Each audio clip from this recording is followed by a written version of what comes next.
ان اللہ و ملائکتہ یصلون علی النبی، بے شک نبی پر اللہ اور اس کے فرشتے درود پڑھتے ہیں۔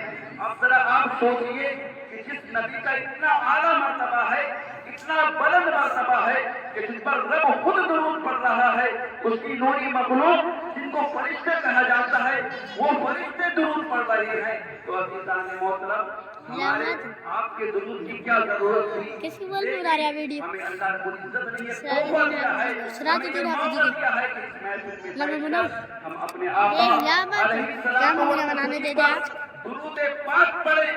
اور حدیث پاک کے اندر آپ آیا ہے اللہ کے نبی صلی اللہ علیہ وسلم نے فرمایا جو کثرت سے مجھ پر درود پاک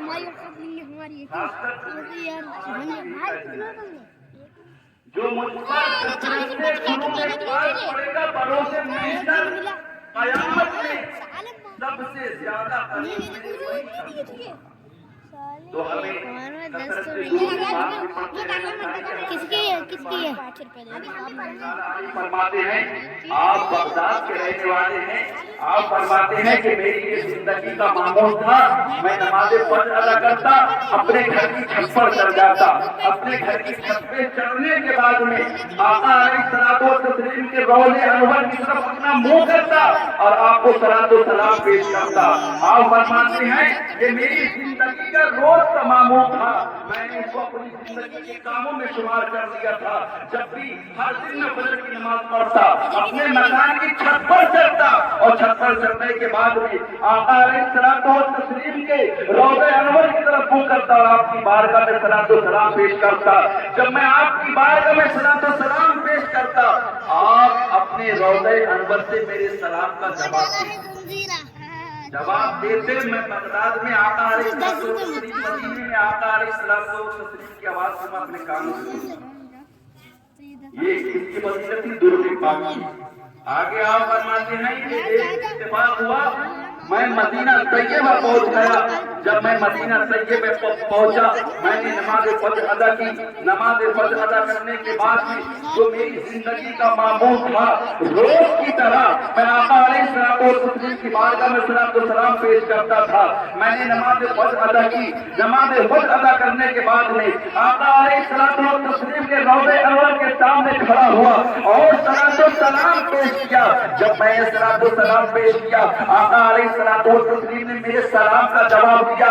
آپ فرماتے ہیں میں نے آقا کی بارگاہ میں عرض کی یا رسول اللہ صلی اللہ تعالیٰ علیہ وسلم، جب میں اپنے گھر سے آپ کی بارگاہ میں صلاۃ و سلام پیش کرتا، آپ میرے سلام کا جواب دیتے، میں اس سلام کے آپ کے جواب کو اپنے کانوں سے سنتا تھا۔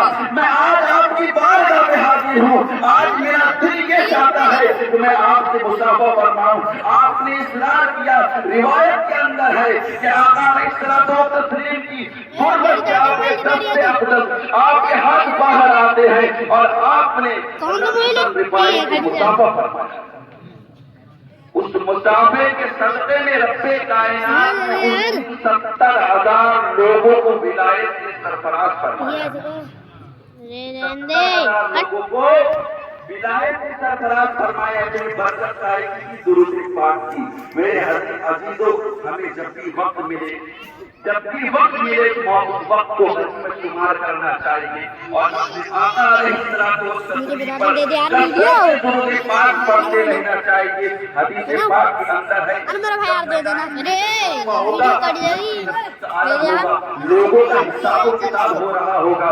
عزیزان محترم، حضرت آدم علیہ السلام ایک مقام پر کھڑے ہوں گے، آپ دیکھیں گے کہ ایک نبی کو فرشتے گھسیٹتے ہوئے جہنم کی طرف لے کر جا رہے ہیں۔ آپ احمد کیا احمد فرمائیں گے؟ عزیزان محترم، جب آپ کیا احمد یا احمد پکاریں گے آقا علیہ السلام کی بارگاہ میں اور کریں گے اللہ کے حبیب صلی اللہ علیہ وسلم، آپ کے امتی کو فرشتے جہنم میں لے کر جا رہے ہیں، آپ کے امتی کو فرشتے جہنم میں لے کر جا رہے ہیں۔ حدیث پاک میں آتا ہے جب میرے آقا علیہ السلام ان الفاظ کو سنیں گے تو ان فرشتوں کی طرف دوڑتے ہوئے جائیں گے اور ان فرشتوں سے کہیں گے ٹھہرو،